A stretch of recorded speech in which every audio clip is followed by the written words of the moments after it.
Do you know what it's like to spend a decade dismantling someone's life piece by piece and feel absolutely no remorse? I do. For 10 years, I systematically destroyed the man who raped me.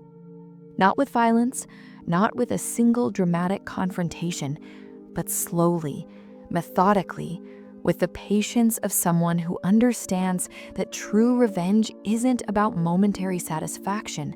It's about watching someone lose everything that matters while never knowing why. His name was Ryan Mitchell, and by the time I was done with him, he'd lost his career, his marriage, his reputation, his money, and his sanity. And he never knew it was me. My name is Sophie. I'm 34 years old and I'm a software engineer at a major tech company. I have friends, a career, an apartment with a view of the bay. From the outside, I look like someone who has it together, someone who moved on, someone who healed. But the truth is, I spent my 20s and early 30s consumed by a singular purpose, making the man who destroyed me feel a fraction of what he made me feel. And I succeeded. Beyond my wildest expectations. Let me take you back to where this started, because you need to understand what Ryan took from me before you can understand what I took from him. I was 19, sophomore year at UC Berkeley, majoring in computer science, living in an off-campus apartment with 2 roommates. I was that girl who'd made it out of a small town on scholarship. First in my family to go to college, convinced that education was my ticket to a better life. I studied constantly, worked part-time at the campus library, barely had a social life. I was naive in the way small-town kids are when they hit a big university, believing that if you worked hard and followed the rules, everything would be okay. Ryan was a senior, pre-law, president of his fraternity, came from money, had that effortless confidence that people with trust funds seem to be born with. We had one class together, an ethics seminar, which is ironic in retrospect. He sat behind me, would sometimes ask to borrow my notes, made small talk before class. He seemed nice, normal, safe. One Thursday in October, he asked if I wanted to study together for our midterm. His fraternity house was having a small gathering afterward if I wanted to come, but mainly he just needed help with the material. I said yes. I'd never been to a fraternity party, didn't drink much, but studying with someone for a few hours seemed harmless. I remember walking to his fraternity house that night. It was one of those perfect fall evenings in Berkeley. Cool air, leaves starting to turn, the campus beautiful in that golden hour light. I remember feeling almost giddy at being included, at being asked.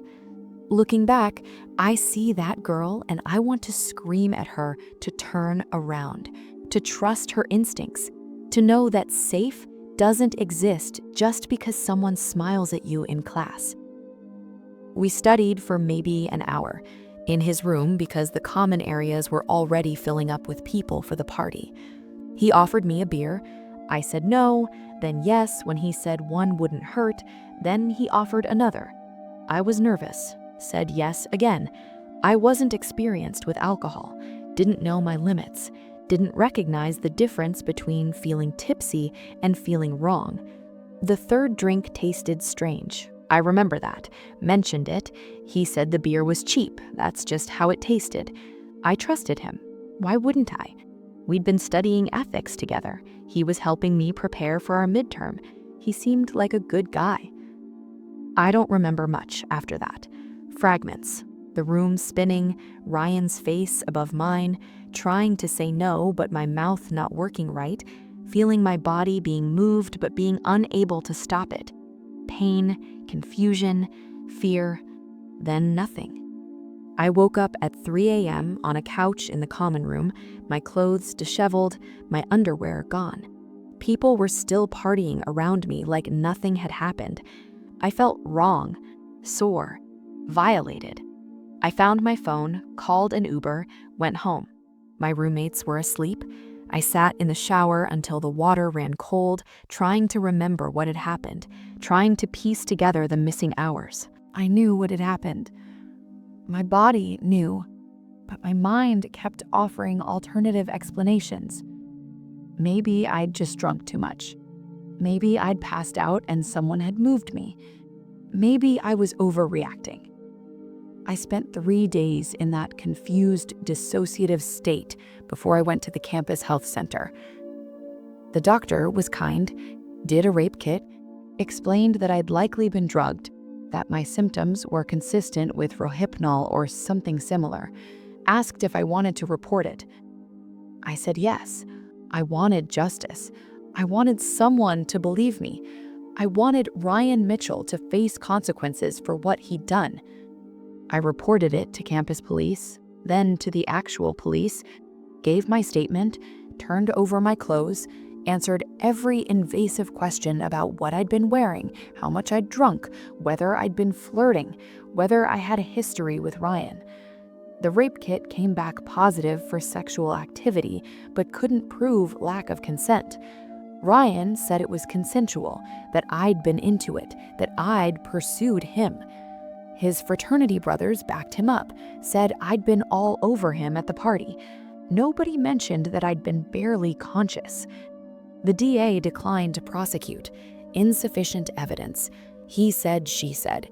They couldn't prove beyond reasonable doubt that I hadn't consented, and Ryan's family had hired an expensive lawyer who made it clear they'd fight any charges aggressively. The campus held a hearing. Ryan showed up in a suit with his parents and their lawyer. I showed up alone with my rape kit results and my memories of waking up violated.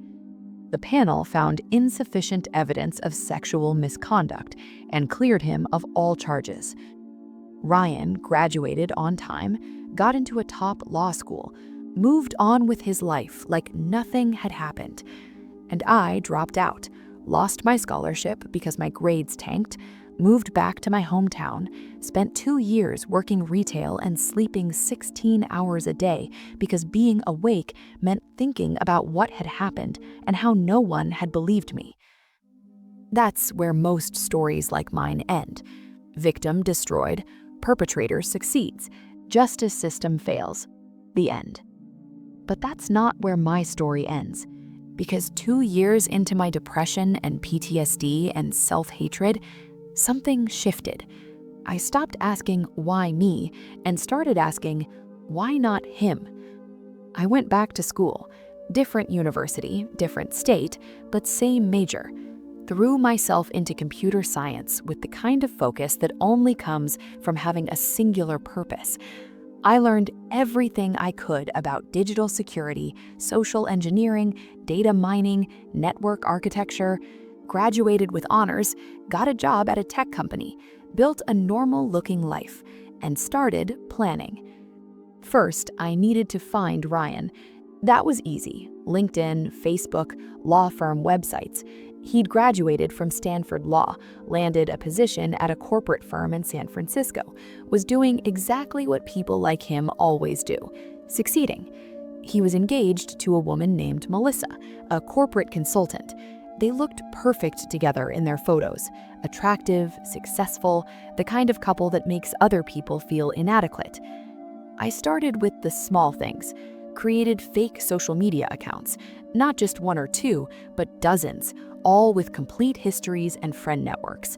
I spent months building them so they looked real. Then I started following Ryan's life. Not obviously, not in ways he'd notice, but I watched who he knew, where he went, what he cared about. His firm was his pride, big corporate law, representing tech companies in mergers and acquisitions. He was on a partner track, so that's where I started. I created a fake client, a small tech startup looking for legal representation for a potential acquisition, used a burner company I'd registered, made it look legitimate, contacted his firm, specifically requested Ryan after hearing great things about his work. We had several meetings. I played the role of startup founder, confident, technical, asking smart questions. Ryan ate it up, loved being the expert, loved explaining things to me. I dragged the engagement out for months. Then, right before we were supposed to sign paperwork, I fed him bad information, made it seem like a miscommunication on his end. The deal fell through. His firm lost a big potential client. His supervising partner was furious. First mark against Ryan's previously perfect record. Then I went after his reputation, started seeding doubts about his competence in places where it would spread. Anonymous reviews on lawyer rating sites mentioning missed deadlines and poor communication, fake emails to his firm's managing partners from concerned clients about his work quality. Nothing obvious enough to trace back to fabrication, but enough to create a pattern.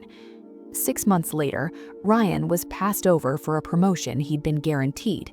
I watched his LinkedIn go quiet, watched his confident posts about wins and successes slow to a trickle. But that wasn't enough. Not even close. So I went after his personal life. Melissa, his fiancée, was active on social media, posted about their relationship, their wedding planning, their perfect life. I created a fake profile of a woman, attractive, successful, based in a city Ryan traveled to frequently for work. Started commenting on industry posts Ryan made, engaging professionally. Then I engineered a meeting he was attending. I hired someone, a woman who fit the profile, who was good at playing a role. Paid her well to approach Ryan at a hotel bar, flirt, see how he responded. He responded exactly as I'd hoped. He was interested. They talked for hours, exchanged numbers. She suggested they get coffee next time he was in town. Over the next few months, she built a relationship with him. Nothing physical, I didn't need that, just emotional intimacy. Late-night texts, complaints about his fiancée, admissions that he wasn't sure he was ready for marriage.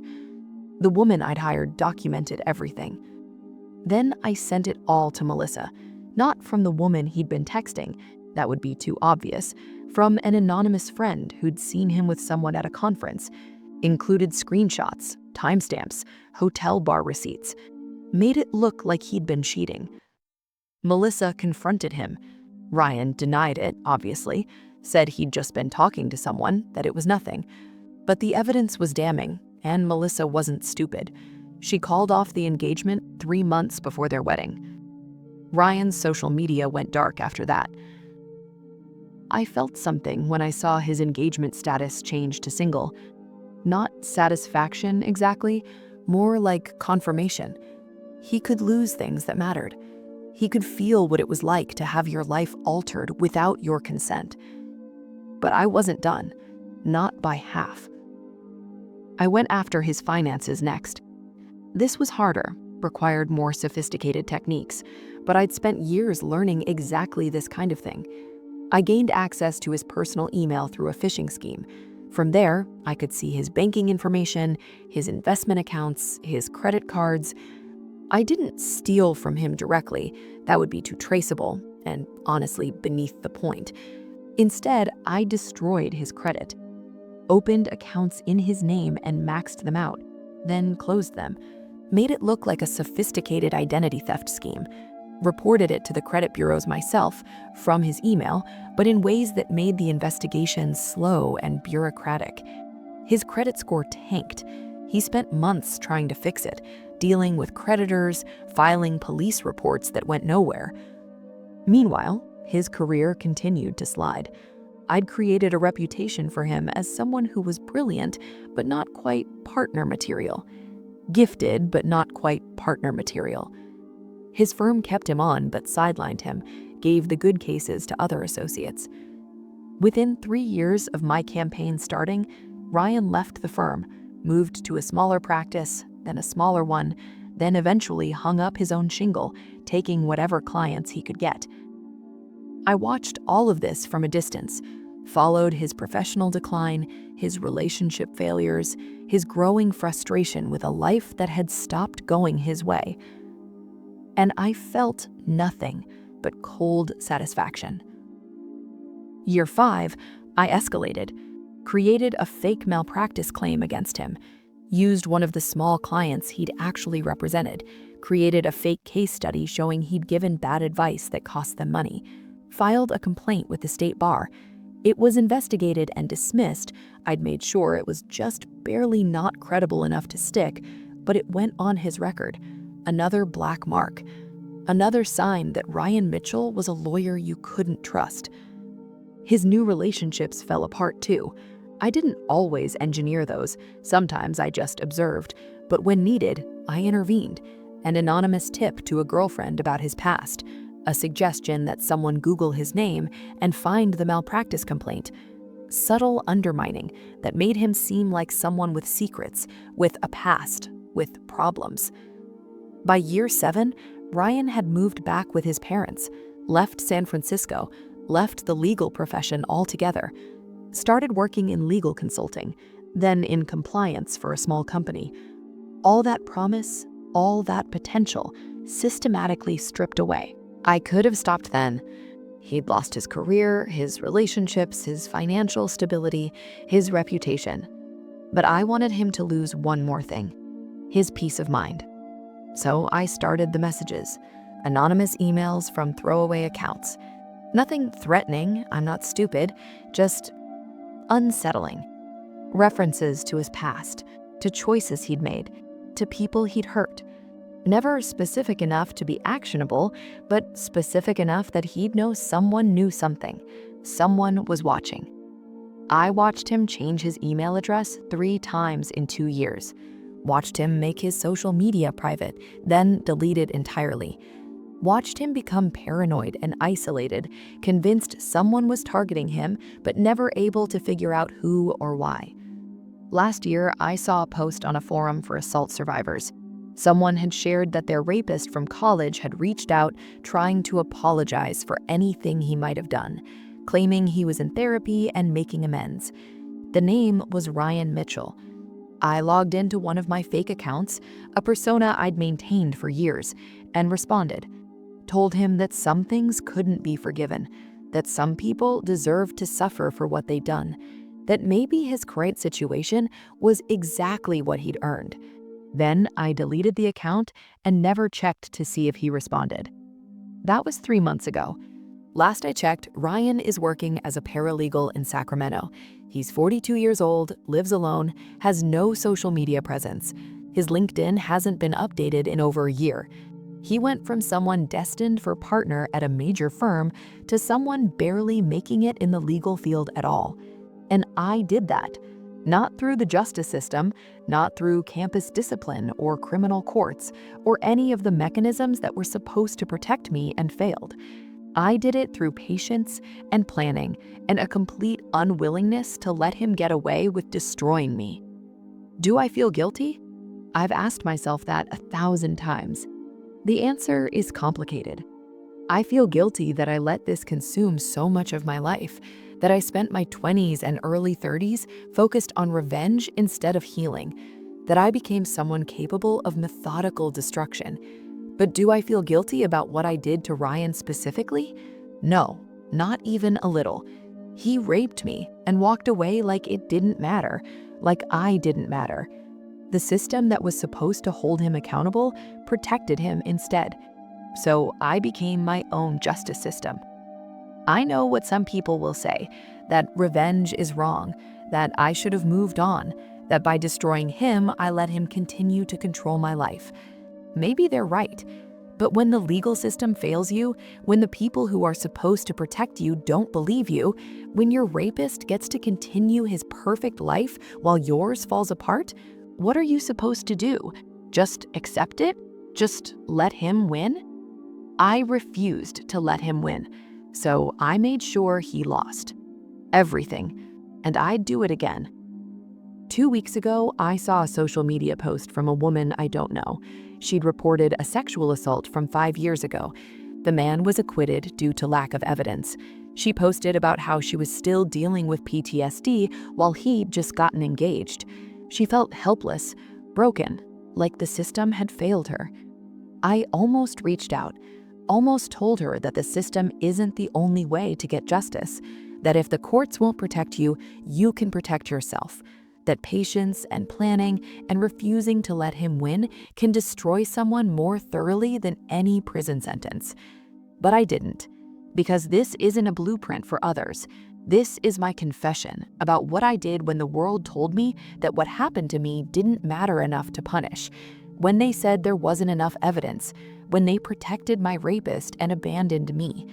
I couldn't accept that, so I made my own evidence, my own case, my own verdict, my own sentencing. Ryan Mitchell raped me when I was 19. The justice system let him walk free. So I spent 10 years making sure he paid anyway. Not with prison time, not with public consequences, but with a slow, steady dismantling of everything he valued: his career, his relationships, his financial stability, his reputation, his peace of mind, his future.